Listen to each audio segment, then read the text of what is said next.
The Property Lane. Hello, welcome to The Property Lane, a show where we bring you everything real estate. Are you planning to construct, buy a property, furniture, meet the best interior designers, or bring that garden of yours to a reality? Join us here as we enable you to make the best real estate decisions for your prosperity. Today on the show, we are going to talk about taxation in the real estate industry. Do you know all the taxes that you're required to pay as a property owner? Area, in partnership with URA and KCCA, organized a wonderful training to help you understand all the taxes that you're required to pay and the reasons why. Join us today as we look into this topic. My name is Catherine Nanteza. I'm a board member in charge of publicity on the Association of Real Estate Agents of Uganda board, commonly known as Area Uganda. Well, some people choose to call us Area. But Area is an association that brings together all real estate players, and that includes brokers, agents, developers, the professionals in the real estate value chain like surveyors, lawyers, architects, bankers. On board we have cleaners. We also have people dealing with garbage, like whoever is feeding into the real estate business. But basically our major members are the developers and agents. And so today, as we open the year, we wanted to understand the taxes that are involved in the real estate sector. Wow. So in the house we have URA, who is our main sponsor today. That's Uganda Revenue Authority. We also have the Ministry of Lands, Housing and Urban Development, and in specific, the Department of Registration of Titles. We also have KCCA, also specifically to do with business support and taxes still, or what we call revenue collections. And then we have the surveyors represented. Of course, they are representing the value end of real estate, so that you will know what to do with when selling to your members or when going for property valuation. And definitely we have the agents and the public ready to learn and listen. As Area, what do you have to talk about today's discussion that is in the house that is making everyone, I see everyone is participating. What do you have to say as Area? Well, today's topic normally is not this full, but when it comes to taxes, I think we all want to know. And URA has become very vigilant in collecting taxes. So I urge all our members and all people in the real estate sector to get to know which taxes they are supposed to be paying and put their books in order before the government catches up with them. I will first just, in the discussion of taxes that are applied on properties has been widely discussed, but I will highlight on a few issues, I think, which have not been touched. One of them is ground rent. Ground rent has not been discussed, but I know properties pay ground rent. If you are in a property that is whose lease is coming from Kampala District Land Board, you will pay ground rent to Kampala District Land Board. The ground rent is a percentage of the value of the land, and it's 0.5% of the market value of the land. I hope I'm clear on that. Usually, if it's a first-time issuance of the lease, if it's a first-time issuance, there is always a premium on the land. The premium is 10%. So if you have applied to Kampala District Land Board and you want to be issued with a lease from Kampala District Land Board, you will be assessed a premium and you will be assessed a ground rent. The premium is 10% of the value of the land. Ground rent is 0.5% of the value of the land. This one usually comes for first issuance of leases. Then subsequently, leases are subject to reviews of rent. Usually the lease terms define whether it is 5 years or it is 10 years. The older leases have 25 years revision clauses. So you will have a revision clause which says the lease can only be reviewed after 25 years. Those are the older leases. The recent leases, it's rare. Recent leases, it's usually 5 years intervals or a maximum of 10 years intervals. Usually, if you negotiate well with the landlord, they can give you 10 years. But in a number of cases, it is 5 years intervals for revision. So every 5 years, it means the rent within the lease agreement is subject to review by the district land board. While the district land board is the one that does the reviews and the assessments, the payment is done to KCCA, and the monies that they are in are issued to KCCA. KCCA issues you the receipt, which you then present to the district land board. The same applies if you are holding a lease to any other entity that is leasing land. We have the cases of Uganda Land Board, it also leases land. We have the cases of Uganda Muslim Council, they also have land that they lease out. We have the cases of Church of Uganda, they also have land that they lease out. So we have cases sometimes where people confuse property tax with ground rent. When they pay property tax, they presume they are paid ground rent. Or when they pay ground rent, they presume they are paid property tax. So in some cases, you will have all of them running alongside the same property, and the person may not pay attention to both of them. Now, when it comes to renewal of lease and you go to Kampala District Land Board, or to the LESA for that matter, you go to the LESA for renewal of lease, then they are paying you to pay all this money, including arrears, which sometimes can be a lot of money in some cases. We usually advise that if you are doing a transaction for a person who is having a lease, it is prudent that you check out the lease terms in terms of when is the lease expiring. If you are transacting on a lease that is expiring, then it is best that you advise the buyer, or whichever you are dealing with, you advise the seller or the buyer that this lease is about to expire. By implication, it means that there will be a premium that will be falling on this what? On this land. If the person is not advised well, you may find the transaction attracting over 100 million beyond what was negotiated in the conversation. And that tends to be a very expensive venture. If you have a company that is doing real estate, we expect that you are formally registered. And if you're formally registered, we expect that you have complied with Uganda Registration Services Bureau by registering your business there. And then after that, you have a tax identification number of URA, and then you have paid a business, or you have acquired a business license in KCCA, which is charged a very little fee once a year. If you have employees in your company, then we also expect that you are remitting local service tax for each and every one of the employees, depending on their salary bands. The lowest being 5,000 shillings a year to 100,000 shillings a year. You ask me whether it is a lot, I don't know, it's somebody to judge. Between 5,000 a year and 100,000 shillings a year. And then there are those that have land that has been leased from Kampala District Land Board who pay ground rent. This is land that you go to land board and say, I want to use your land. Compare it to a house. You go to rent a house, and every year or every month you're supposed to be paying rent. For the sake of ground rent, we expect that you would be paying an annual ground rent fee, which is collected by the local government, but for the sake of KCCA, is collected by Kampala Capital City Authority. The other one that we do charge is that of property rates. Now, property rates is a fee that is charged or collected by the respective local governments, KCA inclusive, as a contribution toward the services that our people receive in Kampala. After decentralization, which was aimed at ensuring that services go closer to the people, it is incumbent upon each one of us to make a contribution to the well-being of the local government or to the area where we stay. And for that matter, depending on the rent that you receive from your property on a monthly basis, that rent is multiplied through by 12 months, and then that gross is a portion out of that is what is charged as property rates. Currently for KCCA, after we have removed 22%, which is left to the owner of the property as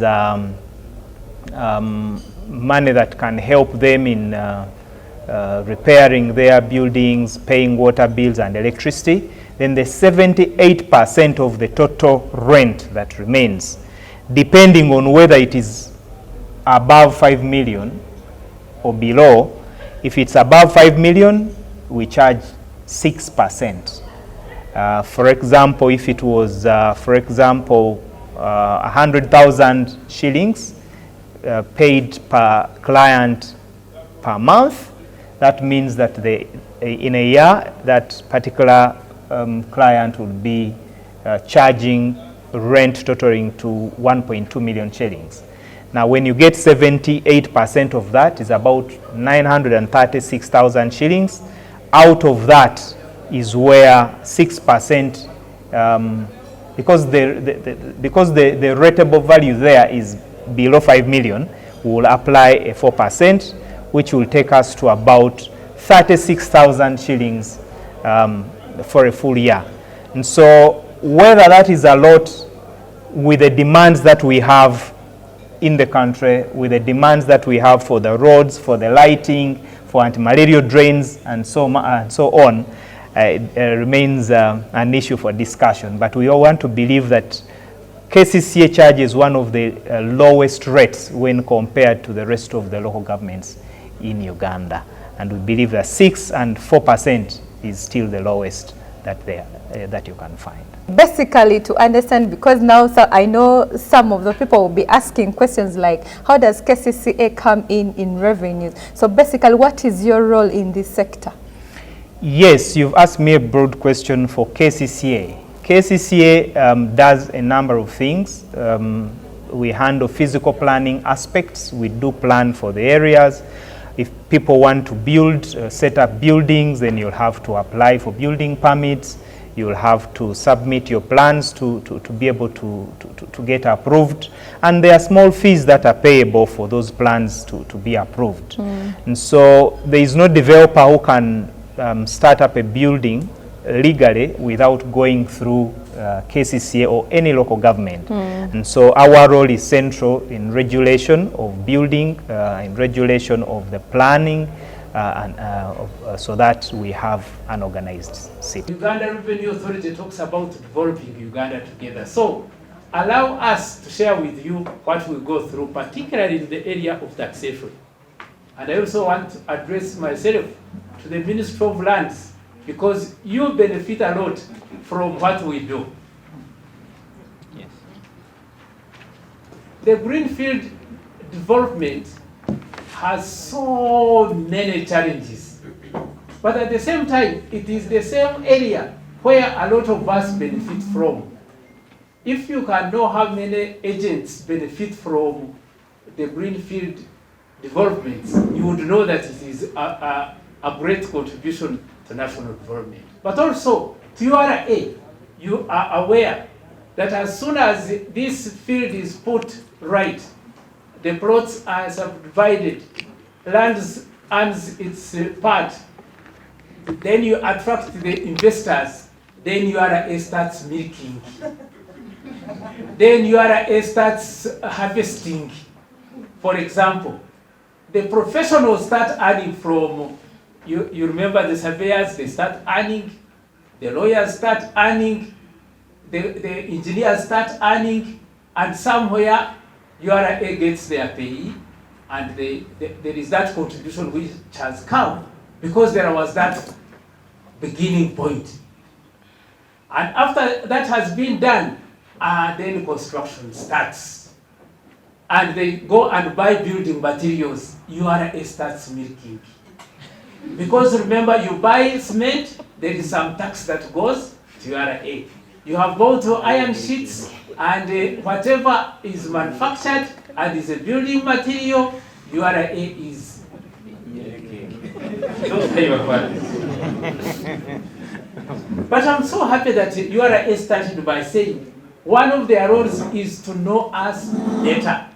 Please allow to know us better, and you see how you are going to milk, how you are going to harvest, and you will say, my God, what happened? Is it just because we made some adjustment? That's why our harvest is becoming.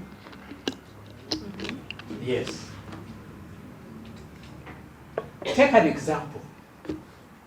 Among the good things that you have talked about, for example, giving us the dispute resolution, alternative dispute resolution.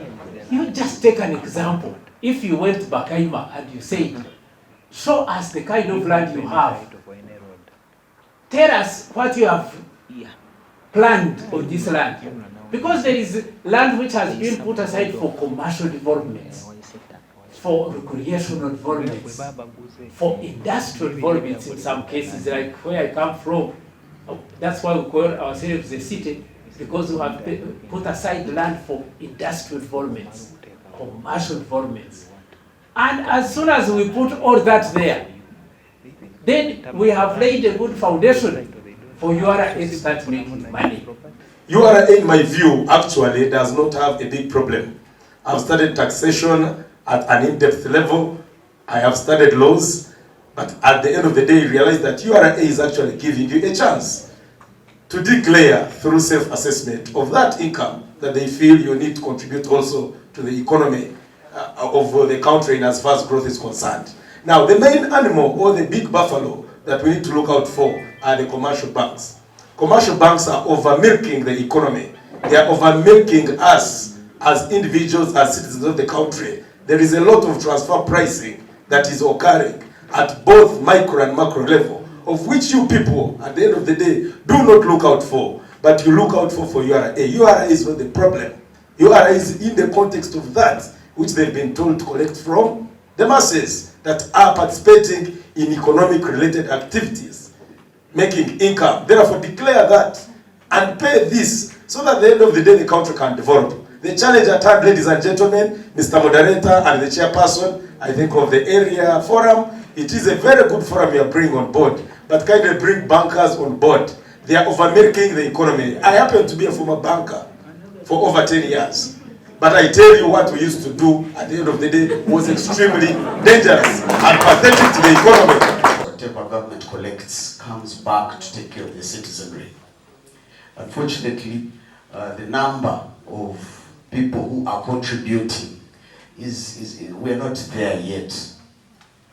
We have a very big informal sector, which is about 52% of the economy. And many of them are not contributing. Of course, taxation is not a very interesting topic, but collecting 48 trillion, we have only very surprised. And my brother, thank you for talking about the fact that many people are not contributing. URA shouldn't be the point of focus here. She was talking about rental income. It's only when you have income.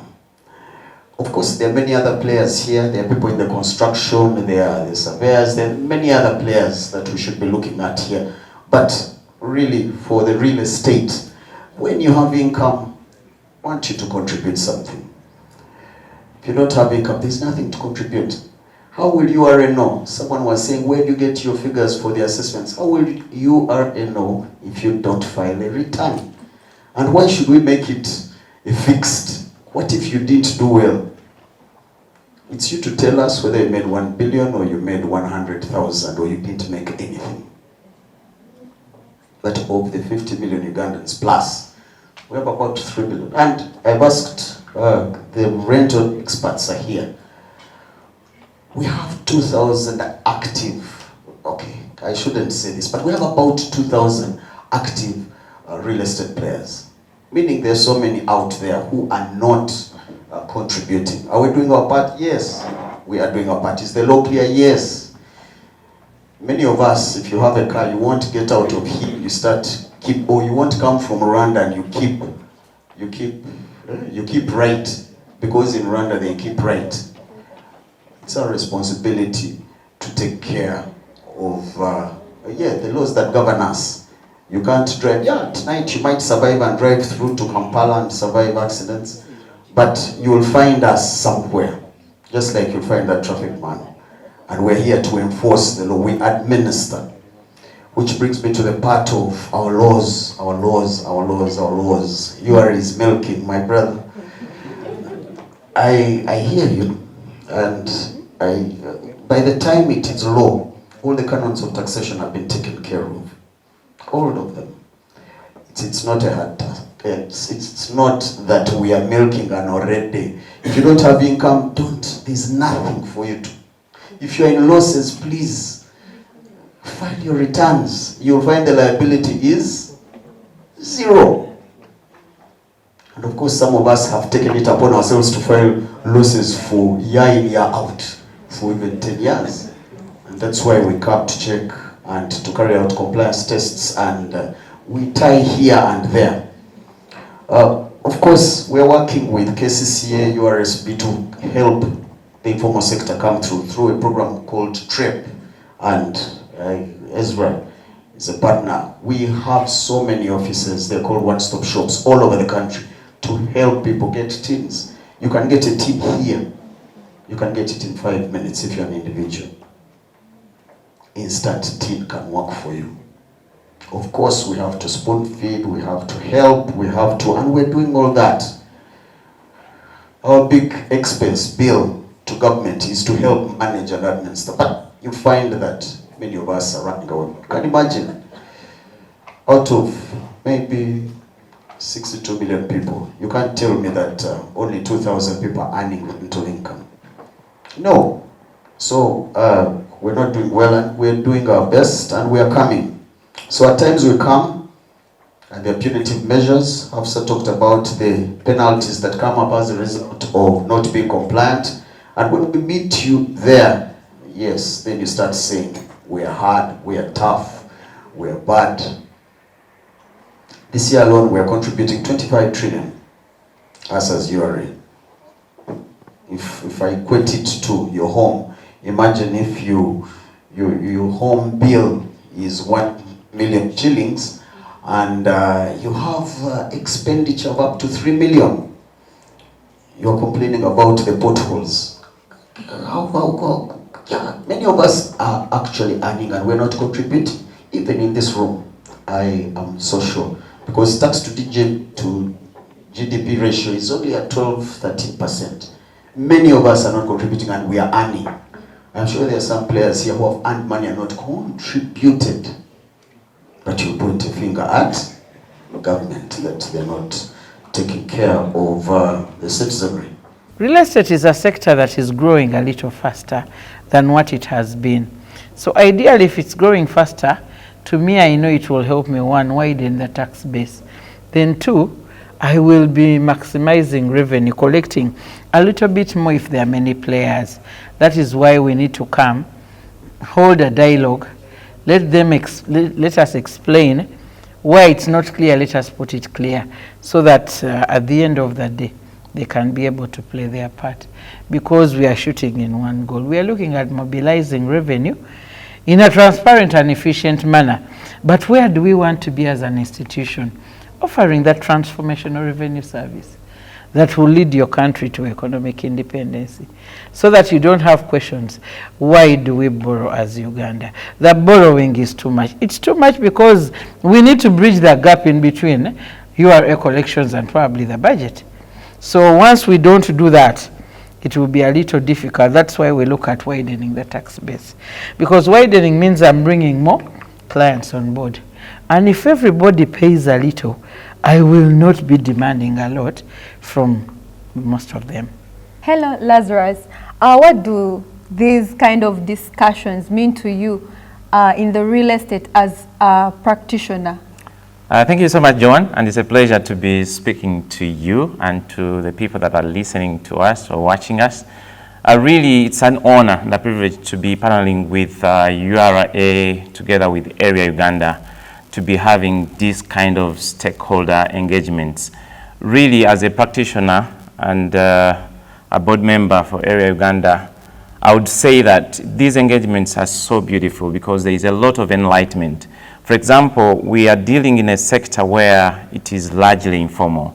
And what we are doing is to see how we can push for formalization or regulation of the sector. In fact, we're in the process of pushing for the real estate agents bill, as well as the real estate valuation bill, which will be two key bills after the landlord-tenant bill in regulating the sector. So this engagement, basically we are trying to look at, as a sector, how is the tax regime enhancing the investment into the sector, given the fact that we have a deficit in housing of more than 2 million units. How can URA regulate the sector in a way that more people are attracted to invest in the sector, so that, yes, revenue is increased, but also jobs are created as a sector? Because it is really a sector that has a large